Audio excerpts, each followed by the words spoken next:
Once upon a time, when Mom and Dad were children and used to go sledding and jumping rope, all fairy tales were full of kindness, and lanterns were magical. We live in a magical land. Let's see it together, it's grand. Let's start an adventure today. Our lantern will show us the way. Magic Lantern.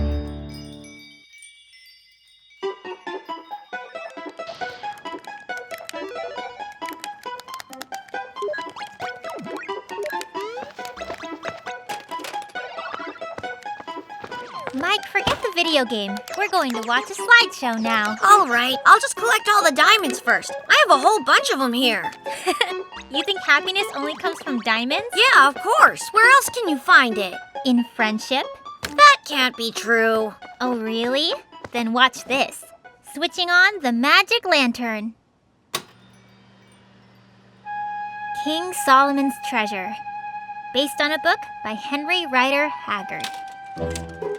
Once there was a traveler named Solomon. The thing he wanted most in the world was to find a country where birds of paradise would sing in the trees, and instead of stones on the roads, there would be rubies and diamonds. Everyone would like to find a country like that, full of lots of diamonds. Yeah, that's right. And I really like birds of paradise. A country like that does not exist, his friends would tell him. It does! Solomon didn't agree with them and set out on his journey.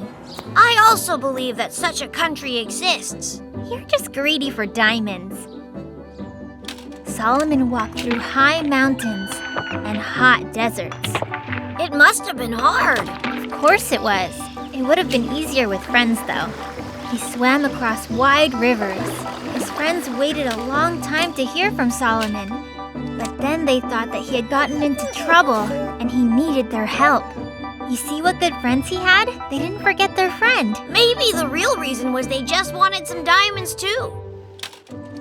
They took some food and fireworks with them to celebrate their meeting with Solomon when they found him, and then set off. I love fireworks too. The friends followed in Solomon's tracks for a long time. They went through the mountains and across the hot desert. Kate, is it very hot in a desert?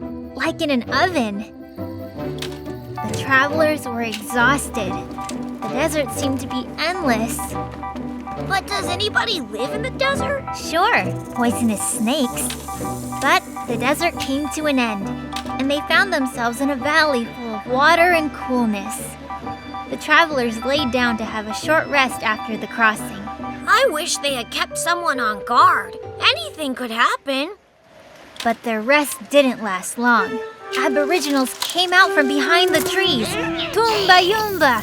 Cried the Aboriginals as they pointed their spears at them. I told you they should have kept someone on guard.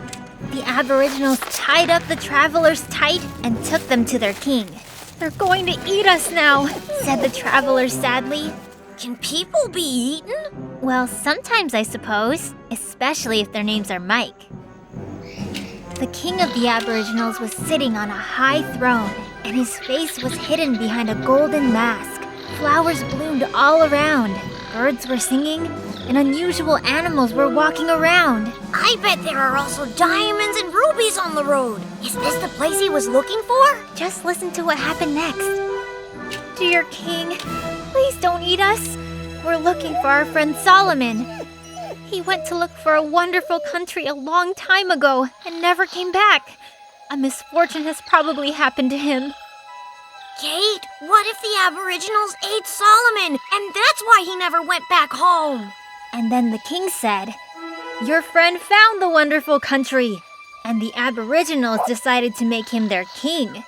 And that's when the king took off his mask, and everyone saw that it was Solomon. Oh, wow! He's a king! His friends didn't believe him. They didn't believe him, but they went to save him. Because that's just what real friends would do. The Aboriginals untied the travelers, and everyone started jumping for joy and lighting fireworks. It was a real celebration with dancing and singing all night long until the morning. Kate, can anyone become a king? What do you think? Then King Solomon presented his friends with lots of rubies and diamonds as gifts. They set out for the trip home, having promised to come and see him often in this wonderful country. Well, Mike, now you understand that friendship is the most important thing, don't you?